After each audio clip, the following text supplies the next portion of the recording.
দেশ থেকে বিদেশ, খেলা থেকে বিনোদন, সব ধরনের খবর নিয়ে আমি মিঠু শুরু করছি নজরের দুনিয়া।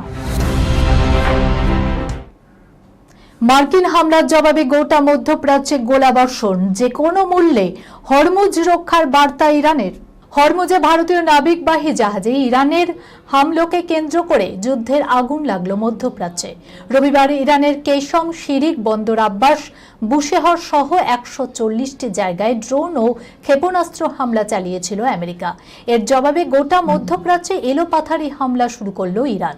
সোমবার কুয়েত, বাহরিনের একের পর এক মার্কিন সামরিক ঘাঁটিতে ড্রোন ও ক্ষেপণাস্ত্র হামলা চালিয়েছে আইআরজিসি। এই হামলায় মধ্যপ্রাচ্যে আমেরিকার পেট্রিয়ট ক্ষেপণাস্ত্র ব্যবস্থা, গোলা বারুদের ডিপো এবং ড্রোন অবকাঠামোকে কার্যত ধ্বংস হয়েছে।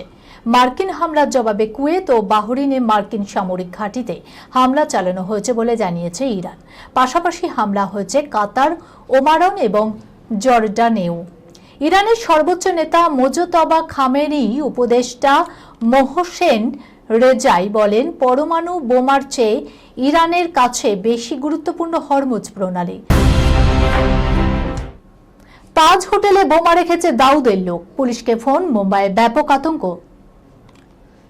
এবার মুম্বাইয়ে বিখ্যাত তাজ হোটেলে বোমাতঙ্ক। রবিবার মুম্বাইয়ে পুলিশের কাছে এলো উড়ো ফোন, যেখানে দাবি করা হয় দাউদের লোকেরা বোমা রেখে গিয়েছে তাজ হোটেলে। এই ঘটনায় স্বাভাবিকভাবে ব্যাপক আতঙ্ক ছড়ায়। দ্রুত ঘটনাস্থলে গিয়ে তল্লাশি অভিযানে নামে পুলিশ, যদিও সন্দেহজনক কিছুই উদ্ধার হয়নি। পুলিশের তরফে জানানো হয়েছে ফোন নম্বরটি শনাক্ত করা হয়েছে, অভিযুক্তর খোঁজ চলছে। পুলিশের দাবি অনুযায়ী রাত 12:30 নাগাদ মুম্বাইয়ের পুলিশের কন্ট্রোল রুমে একটি ফোন আসে। ফোনের ওপার থেকে বলা হয়, আন্ডারওয়ার্ল্ড ডন দাউদ ইব্রাহিম অভিজাত তাজ হোটেলে বোমা রেখে এসেছে। ফোন পাওয়ার সঙ্গে সঙ্গে পদক্ষেপ নেয় পুলিশ। তাজ হোটেলে পুলিশের একাধিক দল, ক্রাইম ব্রাঞ্চ এবং বোম স্কোয়াড শুরু করে তল্লাশি অভিযান।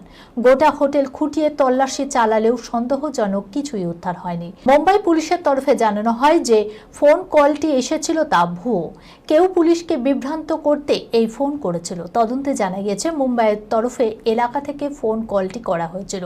সন্দেহভাজনকে খুঁজে বের করতে ওই এলাকায় একটি দল পাঠানো হয়েছে, যদিও এই ঘটনায় এখনো পর্যন্ত কাউকে গ্রেপ্তার করা হয়নি।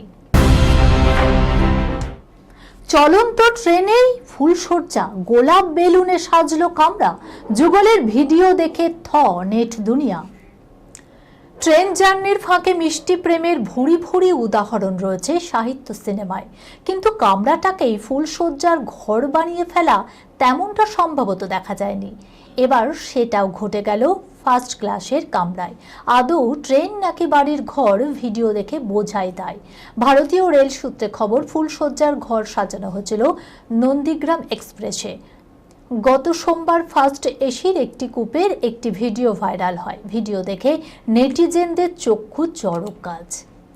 ঢালাও বেলুন, ফুলের মালা, গোলাপের পাপড়ি দিয়ে সাজানো কূপ দেখে কিছুতেই বিশ্বাস হবে না সেটা আসলে ট্রেনের কামরা। মেঝে একেবারে ছেয়ে রয়েছে গোলাপের পাপড়িতে, দেওয়ালে ঝুলছে রজনীগন্ধার মালা, গোলাপ। বিছানায় টান টান করে পাতা চাদরেও হার্ট চেপে সাজানো গোলাপ, একেবারে ফুলসজ্জার মতো করে। রীতিমতো ডেকোরেটর ডেকে এই কূপ সাজানো হয়েছিল। মহারাষ্ট্রের ওই সংস্থা জানিয়েছে, এক দম্পতির বুকিং ছিল। তাদের দাবি মেনেই সাজিয়ে দেওয়া হয়েছে কামরা।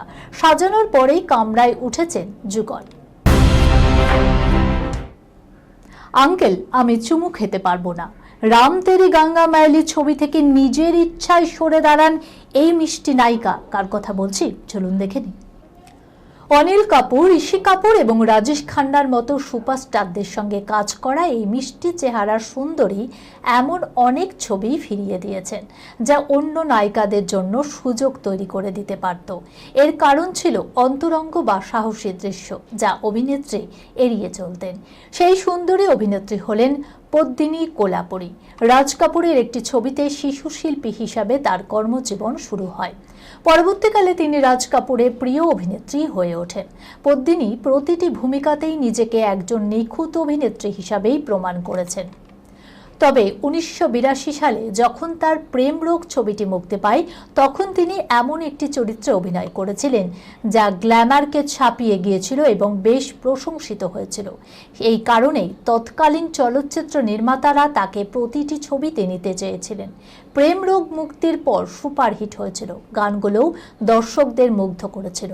প্রেমের গান থেকে শুরু করে বিচ্ছেদের গান পর্যন্ত এই ছবিতে সব ধরনের গানই রয়েছে।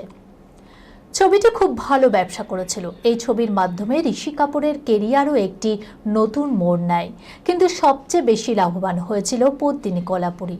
রাজ কাপুর এই ছবিতে একটি চুম্বনের দৃশ্য রাখতে চেয়েছিলেন, কিন্তু অভিনেত্রী তা করতে সরাসরি অস্বীকার করেন। 1985 সালে রাম তেরি গঙ্গা মেলিতে আরও একটি চলচ্চিত্র মুক্তি দেয়। এই চলচ্চিত্রে রাজ কাপুরের পুত্র রাজীব কাপুর এবং মন্দাকিনী অভিনয় করেছিলেন। রাজ কাপুর ছবিটিতে পদ্মিনীকে নিতে চেয়েছিলেন। পদ্মিনী এই ছবিটি করতে সরাসরি অস্বীকার করেন। তিনি বলেন, আঙ্কেল, আমি চুমু খেতে পারবো না, আমি এটা করতে পারবো না। সাহসী দৃশ্যের কারণে পদ্মিনী এই ধরনের ছবি প্রত্যাখ্যান করেছিলেন। এই খবরের সঙ্গে শেষ করলাম আজকের নজরে দুনিয়া। আপনারা দেখছেন টিভি 24 বাংলা, সংবাদ বিনোদন সারাদিন সারাক্ষণ।